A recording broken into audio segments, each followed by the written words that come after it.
Este plan que surge en el gobierno de López Obrador era un plan evidentemente transeccional. Creo que es importante que comencemos a hablar de estos planes transeccionales porque estaremos viendo que los impactos que esta Suprema Corte de Justicia, integrada por 9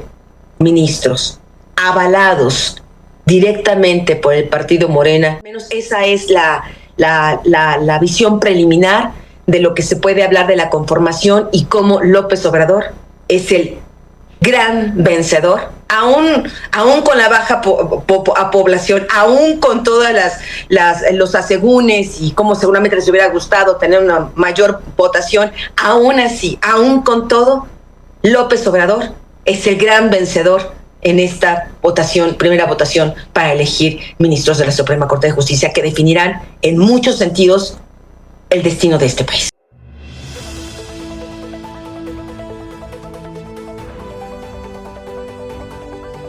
El día de hoy, en entrevista, en participación con Carmen Aristegui, una vez más, Anabel Hernández, esta periodista investigadora, vuelve, pues yo creo que ya sin los aspavientos, sin las burlas, sin las ofensas de siempre, y sorprende porque ahora sí llegó, pero llorando, diciendo que el gran ganador de estas pasadas elecciones judiciales fue nuestro expresidente Andrés Manuel López Obrador. Esto fue lo que ella afirma en sus argumentos, que al parecer todo parece indicar que nuestro expresidente Andrés Manuel López Obrador le dejó una hoja ahí debajo del escritorio a nuestra presidenta Claudia Sheinbaum Pardo para pues poner a los ministros que él quería, según Anabel Hernández. Vamos a verlo, mis estimados amigas y amigos pregoneros. Pasaron de la frustración, de la decepción, ahora a terminar aceptando que esto no los beneficia a todos ellos que siempre han estado bajo el cobijo del Poder Judicial, amparados y frenando todo de la Cuarta Transformación. Bueno, Carmen, antes que nada tendríamos que recordar a la audiencia que, pues, por desgracia, comenzaremos a hablar de este tema pues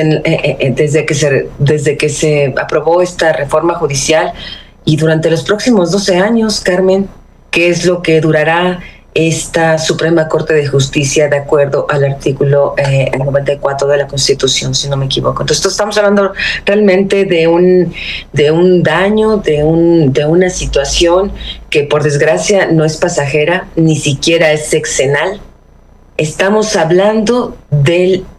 mi punto de vista, por lo que he estado investigando, por las conversaciones que he tenido con diferentes integrantes de equipos de el expresidente Andrés Manuel López Obrador y de la propia Claudia Sheinbaum, estamos hablando de finalmente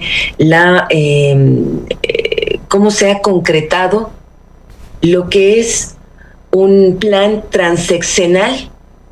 del régimen morenista, que incluso fue impuesto, fue aprobado e impuesto por esta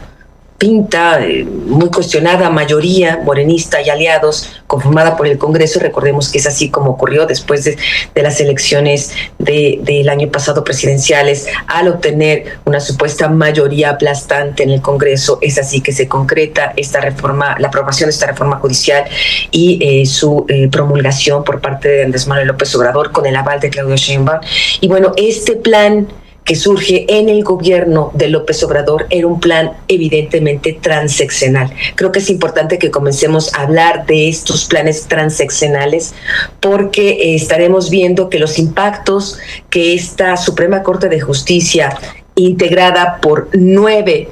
ministros, avalados directamente por el partido Morena, no solo a través de estos infames acordeones que estuvieron circulando días previos y durante la elección de estos ministros de la Suprema Corte de Justicia, sino también estamos hablando de listas. De lo que se me está afirmando es que hubo una lista de personas que López Obrador prácticamente deja en el escritorio de Claudia Sheinbaum antes de dejar el poder, como para decirle, estos son los que tienen que ser los ministros. Si lo analizamos bien, Carmen, en este plan transeccional perfectamente orquestado, maquiavélicamente orquestado y finalmente trágicamente concretado este 1 de junio, 5 de estos ministros son 5 de 9. O sea, estamos hablando de la mayoría. 5 de 9 son ministros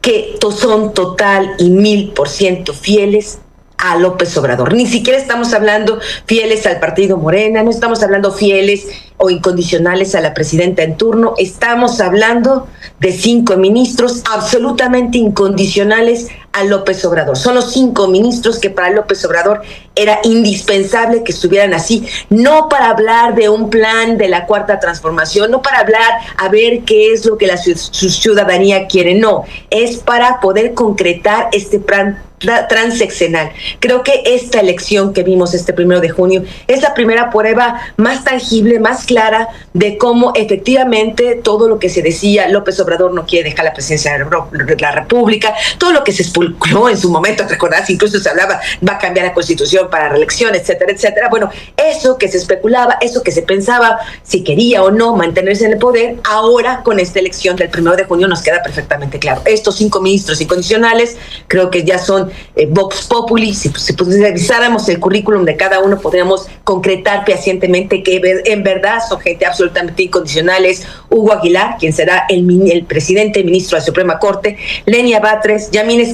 Esquivel, Loretta Ortiz y por supuesto María Estela Ríos. Estos 5 ministros en particular son totalmente López Obradoristas. Si hablamos de los otros tres ministros, por ejemplo, el ministro Giovanni Figueroa, de acuerdo a la información que he recabado, fue apoyado por el equipo, dijéramos, de Marcelo Ebrard, por la corriente de Marcelo Ebrard. Y lo que es Arístides Rodrigo Guerrero, es un candidato, también nuevo ministro electo de la Suprema Corte de Justicia, pues también es parte de el equipo de Clara Brugada. Al menos esa es la visión preliminar de lo que se puede hablar de la conformación y cómo López Obrador es el gran vencedor, aún con la baja población, aún con todas los asegúnes y como seguramente les hubiera gustado tener una mayor votación, aún así, aún con todo, López Obrador es el gran vencedor en esta primera votación para elegir ministros de la Suprema Corte de Justicia que definirán en muchos sentidos el destino de este país.